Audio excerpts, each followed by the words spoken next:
Okay, it's a review for a guy here on a plasma spider. Anyway, um, this air gun seems like a decent gun.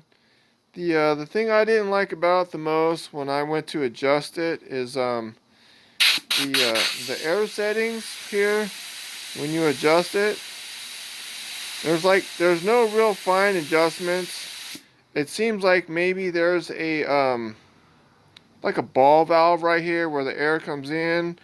And then you have a ball valve where when you turn this, that hole drilled to the ball valve either shuts it off or opens it up, but there's like no real fine tuning. So you get like low pressure and then high pressure. It's not like you could really fine tune it. So let me go ahead and just display that for you.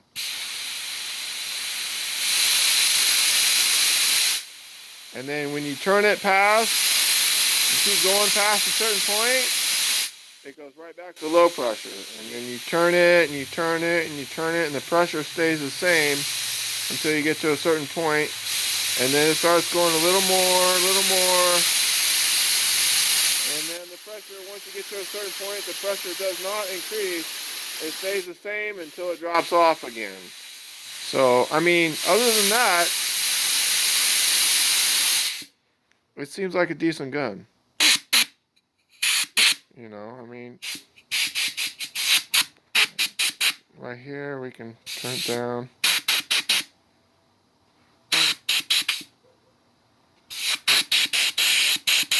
See, I'm turning it. It seems like there's like... The only way to regulate it is if you were to... Well, I can't take it because my phone here is on a clamp on the vise. Anyway, you have to regulate it through your pressure regulator. And then you can regulate it more through this thing.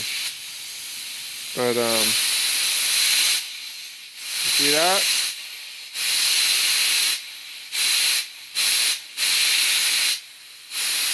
This thing is just... You can turn it and keep turning it. So, I mean, if you're cool with that, it's got plenty, whatever pressure you run through it. Oh, there goes the compressor. Anyway, that's it for now. Figured I'd throw this out there for the guy who was wanting to know about it. Okay, that's it.